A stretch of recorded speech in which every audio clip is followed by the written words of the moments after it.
Okay, all right. Can everybody see and hear me okay? Well, it's Professor Cañedo and Profesor, I'm back with you guys today to go ahead and tell you a little bit more about what the class is about. We'll go over the syllabus in detail. I'll talk about the assignments, the exams, the quizzes, and anything and everything pertaining to the class.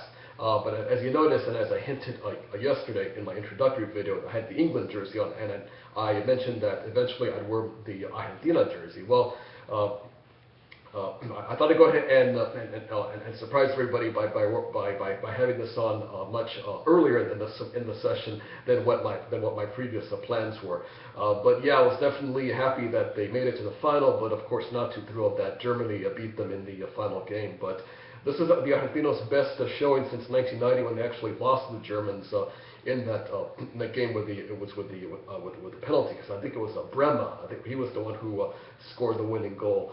But the Germans have been close time and time again, so in a sense it's almost fitting that they won the World Cup, because they've been coming close, and this is Argentina's best showing in 24 years. So we'll see how things look in Russia for 2018, but definitely compared to the way Brazil played, Argentina was definitely the best team of the Americas in the World Cup. Although Colombia looked really good, and Mexico definitely looked pretty good too, especially Ochoa in goal. All right, well listen, let me go and spend these next 15 minutes telling you a little bit more about what the class is all about. So to do that, I've got the syllabus already queued up here on the Blackboard on my iPad. So let me get this thing turned on, and we'll go ahead and go over everything point by point. Okay, I've got the syllabus opened up, and obviously right from the get-go, you see my photo. That's actually taken at the Detroit Institute of Arts about 3 years ago. That's in front of the famous mural by Diego Rivera. And in addition to the information right there in terms of the number of the class, the CRN, course attendance, email, email and contact. Right now, everyone should start thinking about using messages for Professor in Blackboard to contact me. You can keep using my Grossmont email to reach me this week, but start getting to the habit toward the end of the week, and for sure beginning of next week, and use messages for Professor. It's much easier for me to reply to everybody in a rapid manner as long as all the communications is held within Blackboard itself. And like I was indicating yesterday, in terms of turnaround time, if you write to me during the weekday from Monday through Friday, especially in the mornings, I'll get back to you within a 24-hour time frame. Weekends might be a little bit longer, might be upwards of 48 hours. But again, for rapid response time during the course of these next 8 weeks, write to me during the weekday, and within 24 hours, I'll definitely get back to you in a timely manner.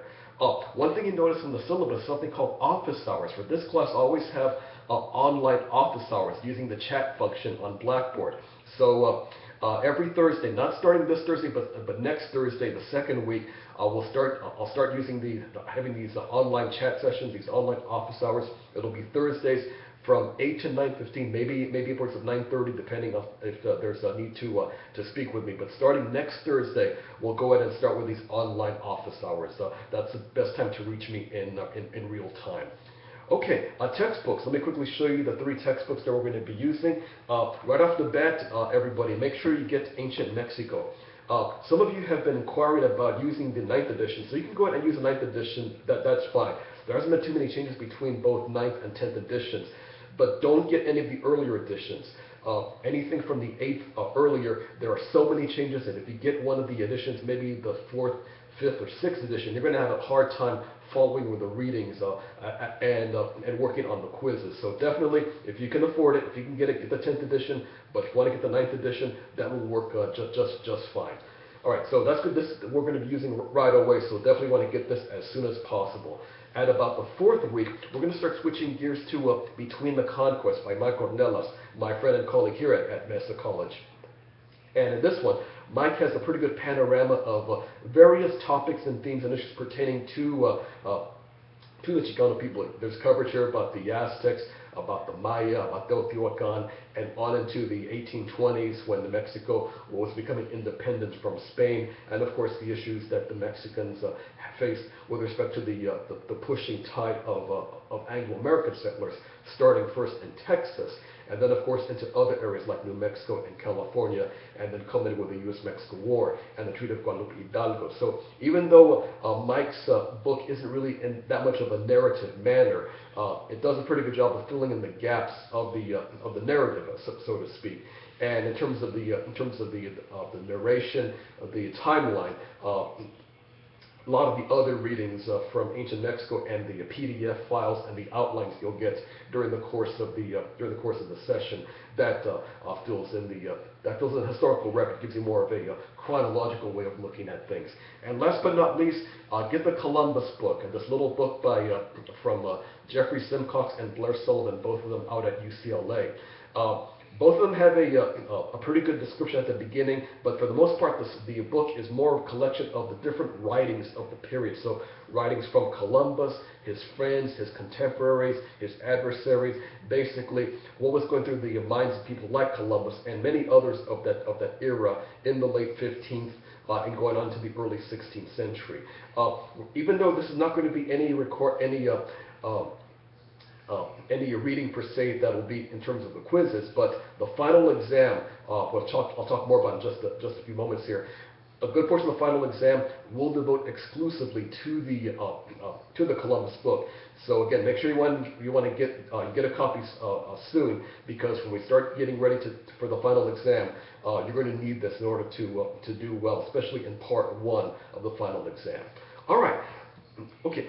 Next item of business. Let me get my device back here, and let me go ahead now and talk a little bit more about what the class is about. So we'll go ahead and spend the remainder of this video talking about the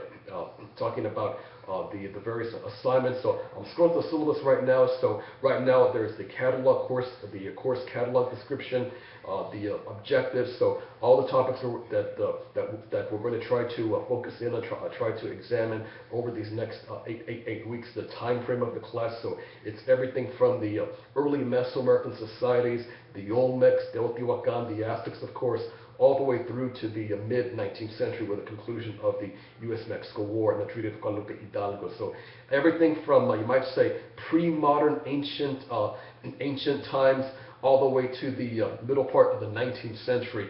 That's the focus in terms of the time frame of the class. Okay. Also some student learning outcomes, what we're going to try to achieve on I guess you could say an analytical scale, and then information here about plagiarism, accessibility, netiquette guidelines. Likewise, too, those of you who are students with DSPS, disabled students, definitely check with me immediately. So whatever resources you need in terms of extra time, let me know, and we'll definitely get those arrangements taken care of. All right, let's go ahead and talk a little bit more about the assignments and the assessments. First, the assessments, which means the exams and the quizzes. You're going to have 4 quizzes during the course of the session on a bi-weekly basis, and each quiz is going to cover 2 weeks of material. So quiz 1 will cover weeks 1 and 2, quiz 2, weeks 3 and 4, and quiz 3, 5 and 6, quiz 4, 7, and 8. You get the idea. Each quiz will have 50 questions, each one worth 2 points each. So it's 100 points total per quiz. And what happens is it's your average of your best 3 quizzes, which will count as 15% of your overall class grade. So for example, let's say you finish the 4 quizzes, you have 3 quizzes in 3 the 90s, and 1 quiz in which you scored maybe 72, 74. Obviously, the quiz in which you scored the 74, that'll be discarded automatically, and it'll be the average score of your best 3 quizzes, which will go into the grade center. So if your average score of the 3 best ones is say 90 or 92, then the 92 is going to go into it's going to go into Blackboard, and that'll count as 50% of your total grade. Okay, now the final exam, that's going to be worth just a little bit more, just a touch more. That's going to be worth 20%, and this is going to be cumulative, and this is going to be a combination of some true-false multiple choice, but mostly short answer, short essay, that type of thing. Maybe some term ID and definitions. And these questions will cover the wide range from the Columbus book, Ancient Mexico, and the Between the Conquest book. So right about some point in time in the halfway point of the session, I'm going to start giving you the PDF copies of the final exam, so these will be the exact questions that you have to work on, and you'll have to answer, and you put your answers directly into Blackboard. Unlike the writing assignments, which I'll talk about in just a bit, for the final exam, write your answers directly into Blackboard itself. Don't send me any attachments. I don't want anything in Pages or Word. That type of stuff you do for the writing assignments, which I'll get to in just a second here. But when we get closer toward the final exam, I'll of course give you a lot more information before I get ready to release to you the PDF copies of the questions. So let's don't worry too much about that right now. When we get toward the third week, beginning of the fourth week for sure, I'll say a lot more about how the final exam is going to work.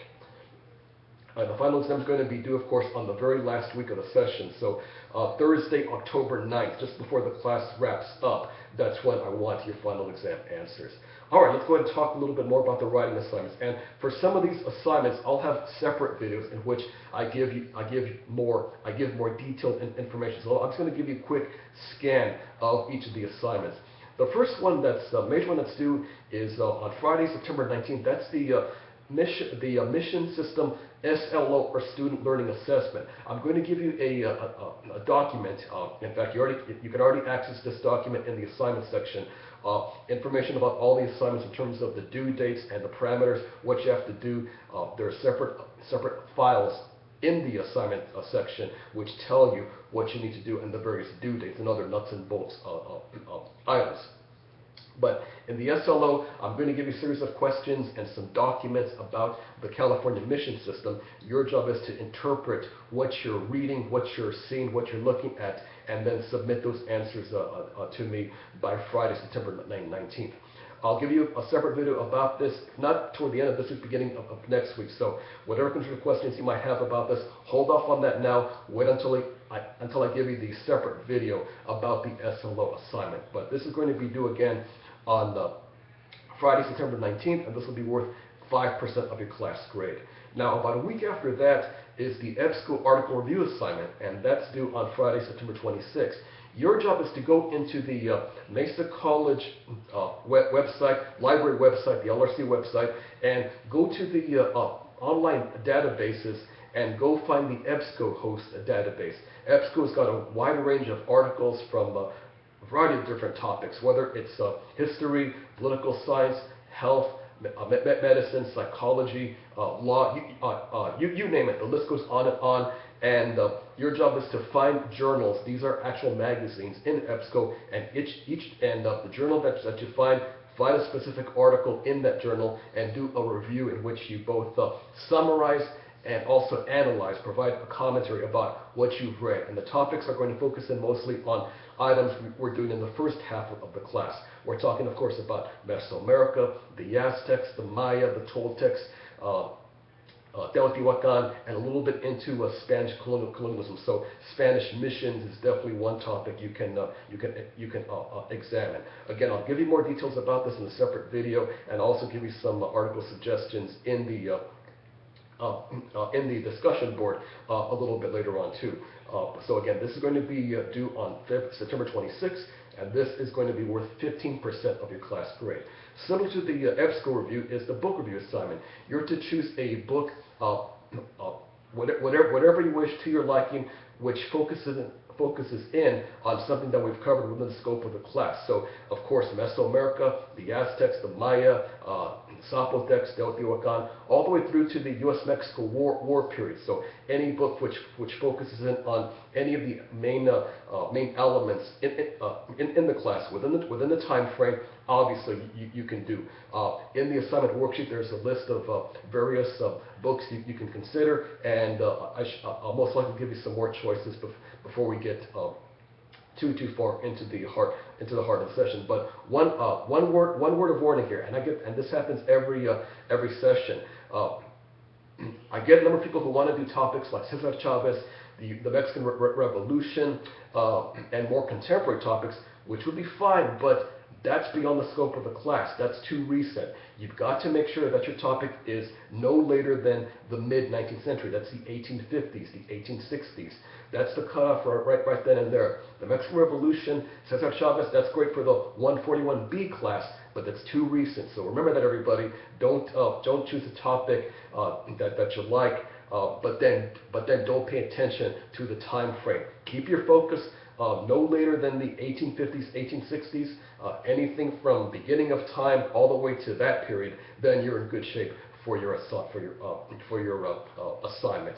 And this is the next to last assignment that's due in the class. This is due on Friday, October 3rd. And last but not least is the U.S.-Mexico War assignment, in that you're to look at various articles on the U.S.-Mexico War from the PBS website. This is in conjunction with a series that PBS did about that war back in 1998. So even though the information is starting to get a little bit dated in terms of the research and the historiography of the late 1990s. Nonetheless, there's a lot of good stuff in that website. So when we get closer toward that due date, I will give you a video in which I'll talk a little bit more about what the assignment is all about and what you have to do. So let's not worry too much about the specifics about that. When I post a video about that, sometime about probably about the midway point of the session, that should explain and give you more details in terms of what you would need to do for that. And this assignment, again, is due on Friday, October 10th. That's the last Friday of the session, and it's going to be worth 15% of your final class grade. And the last major item on the class is the participation or discussion boards. And in this case, you're to go into the discussion board and see which group you're in. I already split the class up into 3 groups on alphabetical order. So those of you with last names like an A or B, like Barajas, Alvarez, Alonso, Castañeda, you'll be in group 1. Anyone with last names like Vargas, Cepeda, or Williams, you'll definitely be in group 3. Everyone else is in between. So look in the discussion board and see which group you're in, and then look at my instructions for each group to tell you exactly what you need to do. I don't think I need to make a separate video about the discussion board for you. So I've already got the instructions already laid out for you in the discussion board. Go ahead and take a look in there and see what that's all about. And any questions about anything, just let me know. Send me a quick note through Message for Professor in Blackboard. Okay, at the end of the syllabus, I've got the course grading structure. That's the breakdown of how much everything is worth. So everything is fairly even. Everything is fairly even from 20%, 15%, 10%. So there's really no major disparities per se in terms of what everything is worth. Your grades are going to be on a weighted total column. So in other words, your final score is going to be within the range of 100 points. When we get closer to the end of the session, I'll give you another video to explain further the way the process unfolds. But again, keep in mind that everything is weighted. So for instance, if you score, let's say, 90 points on the final exam, that's worth 20% of the class. So that means 20% times 90, that's 18 points. 18 points will be will be your final exam total. I'll do the same formula to the rest of the items in the class, so that your overall total will be within the range of 100 points. But again, don't worry too much about that now, everybody. When we get close to the end of the session, I'll give you more details as to how that is played out. All right, after the syllabus, of course, is the schedule, so look over all of that and see what's happening. Already start the readings this week. We're talking about the pre-class bits about the Olmecs, the Tehuacan Valley, ancient civilizations. You've got a movie this week about Mesopotamia, which is kind of relevant now because, of course, a lot of crazy stuff happening in Iraq, which is the more modern name of ancient Mesopotamia. And on that note, I do have videos in which I'll break down the readings even further. So I'll have the first video pertaining to this week's topics coming up within the next couple of days. So if not tomorrow, which is Wednesday, then for sure by Thursday that video will be ready for you. So I'll do that for every week. The majority of these videos that I'll post for you are things that I've done in previous classes, whether it was this past summer or summer of 2013. So even though the dates might be different, the content has been the same for these past few semesters. All right, let me see what else I need to mention from the syllabus, the schedule. Okay, I think that's pretty much it. The other main item I need to address here before I wrap up this video is I want to call your attention a little bit to the section, and I'm still scrolling down here. This page seems to go on for, here we go, I found it. In the learning modules section. So learning modules, besides the syllabus, is the second most important thing you need to look at right now. Learning modules breaks down every topic on a weekly basis. So if you open up your learning modules, you'll see everything split up in 8 parts. Week 1, week 2, week 3, all the way down to week 8. At the beginning of each week, go into the module that corresponds to that week and look over my overview essays that tells you exactly how you need to approach the readings, what readings you have to do, and also the modules have the PDF files and the articles and the documents which are not attached to either of the textbooks. So whatever readings that you need to work on outside of ancient Mexico between the Conquest and the Columbus book, all those things are located within each respective module, and each module has links to the various films you need to look at. So as I mentioned, this week it's the Mesopotamia film, so watch that this week. Our first film, which corresponds to what the class is really all about, starts next week. That's the film about the Maya, so that's coming up for next week. Okay, let me see what else I need to mention here. And as I mentioned yesterday, right, if you haven't done so already, go into the discussion board and introduce yourselves. Go in there and tell me who you guys are, where you're from, your background, your interests, things of that nature. I already did that for you yesterday with my intro video, which I did, of course, for all my classes this semester. All right, let's see what else I need to mention here. No, that should pretty much do it. So just keep track of everything in terms of my announcements and any videos that I have. More often than not, I'm going to keep the videos within the announcement section. I'm going to embed them. I'm not planning on making a separate page with all my videos, but videos which correspond to the readings, I'm going to include that in the respective modules. So in other words, nuts and bolts stuff, administrative stuff, I'll post those videos within the announcement, but class items in terms of reviewing of the topics, I'll keep those within the respective modules themselves. And on that note, I think that should pretty much cover everything. So if anything seems confusing or needs some clarification on, definitely let me know. Again, start getting into the habit of using messages per professor, and I'll reply to you in a timely manner, especially if it's the course of the regular school week. All right, well, I think that's it from here. I think that's all I need to mention. I know the video is running a bit long, but usually these early videos tend to run a bit long, and then as we get further into the session, they get shorter, or at least I try to make them shorter as we get further and further into the heart of the session. So that's it from here. Hope your first few days of the session have gone pretty good, and I'll come back and rejoin you again soon, most likely with a video that I had recorded for this class back from summer of last year. All right, so you guys take it easy, and I look forward to reading all your introductions, and I'll see you guys again real soon. Basta.